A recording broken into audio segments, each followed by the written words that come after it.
Further 24 suspected illegal miners were arrested in Mpumalanga. It follows Friday's arrest of about 494 other suspected illegal miners at the Sheba gold mine in Barberton in Mpumalanga. Now, over 500 suspected illegal miners appeared in court today. Police as well as mine security pounced at the site again on Friday, and some are reported to have evaded arrest by going even deeper into the mine. Let's get you more on this story now. Go live now this evening to Mpumalanga. Bring in SABC News reporter Tumelo Machogo, who was in court, Tumelo, as those hundreds of illegal mine workers began to appear in court. Let's start with how many are actually in police custody and how many have actually been able to appear in court today. Well, in total, Tembekile, there are about 518 illegal miners that have been arrested since Friday. You remember that on Friday night, they actually arrested 494 illegal miners, and also today, they're arresting about 24 of those miners. Only 494 appeared in court this morning because they've already been processed because they were arrested on Friday. So they appeared in court. Some of them are facing charges of the contravention of the Immigration Act and also the possession of gold-bearing materials and also trespassing. Some of the miners have been granted bail, especially those who've got a South African fixed address have been granted 2,000 rand bail. We understand there are just a few of them. The numbers are still coming in because you remember that these miners, they are about 494, so they had to appear in two different courts and coming in with batches of about 50 of them. So, but they only granted bail of 2,000 rand to about let's say about 30 of these miners, but the numbers could rise at any time soon because the prosecuting authority is still trying to consolidate the numbers. And is the belief, at least from the police, Tumelo, that there are still illegal miners underground? Because when we started watching the story at the end of last week, the police spokespeople were saying at the time that they believed at the beginning of the operation that there could have been up to 1,000 people beneath the ground. Well, the police are still believing that there are still more illegal miners that are still underground. Remember that when Friday, when they were arresting those miners, they've already cut off their supplies in terms of food, in terms of water. So then when they were arresting those 494, they actually wanted more miners to come to the surface, and some of them actually went even deeper into the belly of the earth. But now today, because of the fact that they don't have enough food supplies, they started also coming to the front and also going into the ground, and also the police now arresting them. The police are saying they're not going to go underground. They will only cut off their supplies so that they can force them to come to the surface. And there was a great deal of anger outside the court before the case got underway, Tumelo.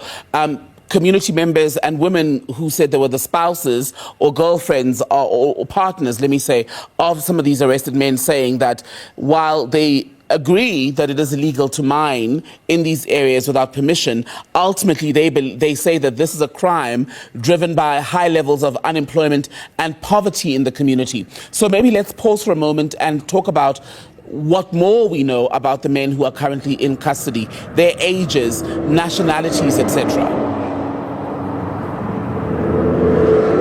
Well, indeed, Tembekile, the police are saying that the ages could also vary, but they understand that the ages are starting from 14 years old all the way to 65-year-old. But they're saying that they still need to verify those ages. You remember that these illegal miners, most of them, they are foreign nationals. We understand that some of them are from Mozambique, Eswatini, Lesotho, Zimbabwe, and some of them are also from South Africa. So they are saying that some of these miners, especially most of them, they are foreign nationals, and also they still need to verify those ages. But you can imagine a boy of 14 years old found underground at the mine and also being a foreign national. That's a cause for concern, especially for this country. But also the women that we spoke to outside court were saying that, you know, yes, they understand this is crime, but they're also saying that they are able to feed their families with the money that these men, when they go underground, they can be able to feed their families, but also feed the communities around them, because obviously they are using women and other people in the community to buy food from them and also to supply them with water and food, especially when they go underground, because most of the time they go underground for days. And on the issue of police using the method of cutting off water and food supplies being sent down to the shaft, I want us to bring back some of the pictures that we were just showing now of these men as we're going to have their day before a magistrate, Tumelo, and talk about the condition that some of them were in as they came out to the surface. Well, very grim situation, Tembekile. They were wearing shorts, they were wearing T-shirts that are dirty. They were, even today, because they haven't taken a bath or haven't taken a shower, they were wearing shorts. Some of them, they don't even have enough clothes wearing on them. So you can imagine, but also they're underground. So the weather underground is much better than the ground here. But when they were arrested and when they start coming underground, they can feel the cold, and also they are wearing clothes that are not suitable for also to go underground and to start mining, because they're not even wearing PPE that is accredited to actually for miners, so for people that are going underground to go underground. So they're just wearing T-shirts, and some of them not even having shoes with them. So you can imagine the situation is dire for these men that have to go underground every day. So the police are believing that it actually could be a syndicate bringing people here and also trying to force them into illegal mining. So there could be human trafficking also taking place at this stage. And just on that then, how big of an illegal mining problem does Mpumalanga have? Because this is at least the second big operation as part of Operation Vala Umgodi in the province since the beginning of this year, right?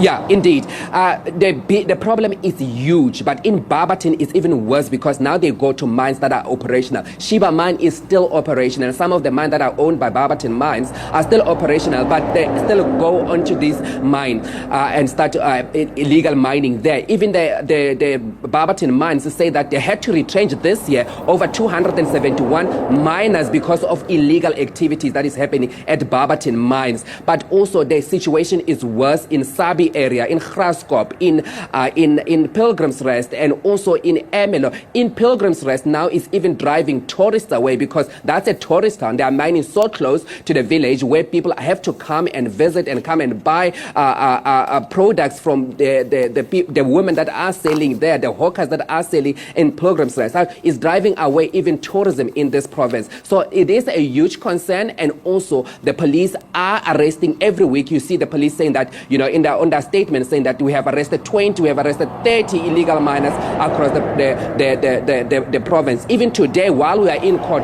some of the miners were still appearing that have been arrested throughout the other week were appearing in court. So the problem in Barberton and also across the province, especially in areas such as Sabi, Pilgrim's Rest, and also Graskop and Ermelo, is quite huge, because people are looking for gold.